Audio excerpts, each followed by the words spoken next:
ഇന്നത്തെ ബൈബിൾ വായനയും നമുക്ക് ശ്രവിക്കാം.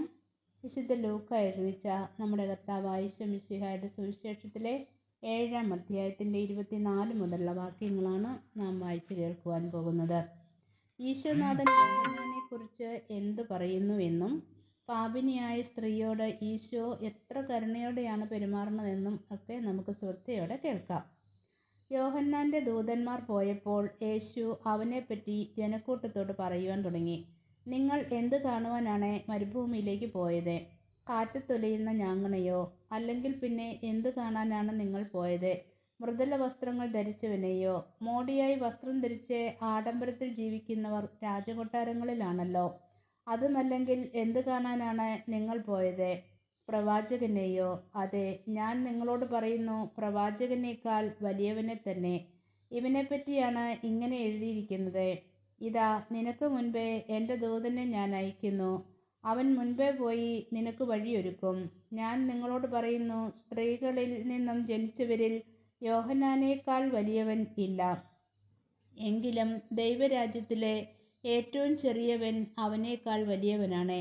ഇത് കേട്ട് യോഹന്നാൻ്റെ ജ്ഞാനസ്നാനം സ്വീകരിച്ച സാമാന്യജനവും ചുങ്കക്കാരും ദൈവനീതിയെ പ്രഘോഷിച്ചു.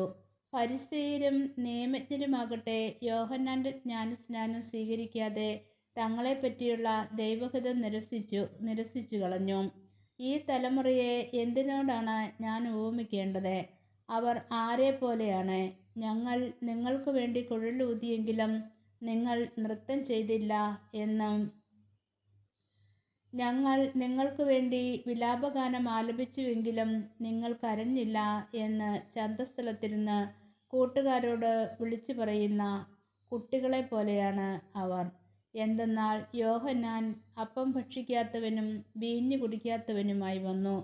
അവനെ പിശാച് ബാധിച്ചിരിക്കുന്നു എന്ന് നിങ്ങൾ പറയുന്നു. മനുഷ്യപുത്രൻ ഭക്ഷിക്കുന്നവനും പാനം ചെയ്യുന്നവനുമായി വന്നു.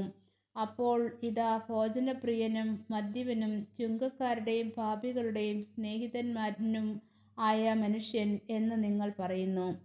ജ്ഞാനം ശരിയെന്ന് തെളിയുന്നത് അത് സ്വീകരിക്കുന്നവരിലൂടെയാണ്. ഫരിസേയരിൽ ഒരുവൻ തന്നോടൊത്ത് ഭക്ഷണം കഴിക്കുവാൻ അവനെ ക്ഷണിച്ചു.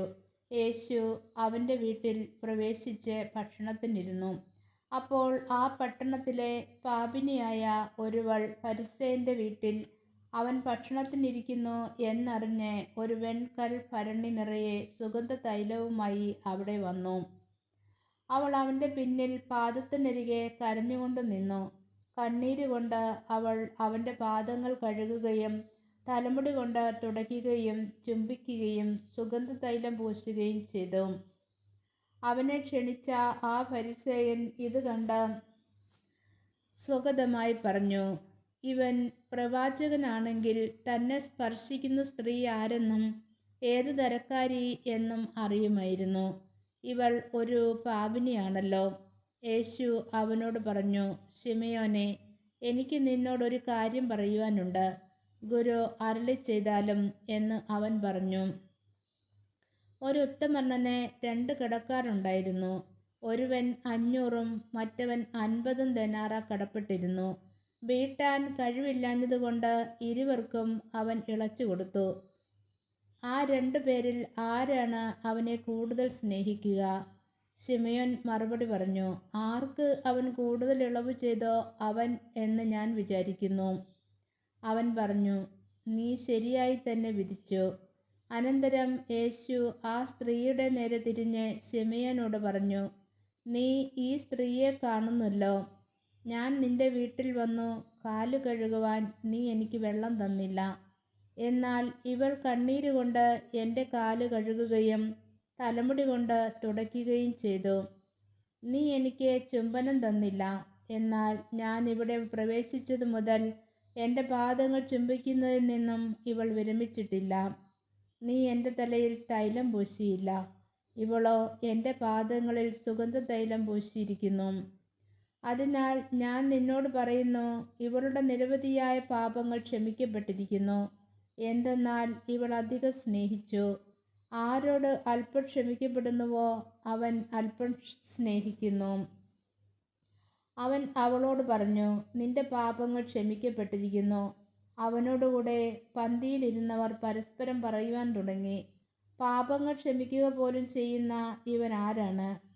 അവൻ അവളോട് പറഞ്ഞു, നിന്റെ വിശ്വാസം നിന്നെ രക്ഷിച്ചിരിക്കുന്നു. സമാധാനത്തോടെ പോവുക. ഈശോ മിശിഹായിക്ക് സ്തുതിയായിരിക്കട്ടെ. ദൈവം അനുഗ്രഹിക്കട്ടെ.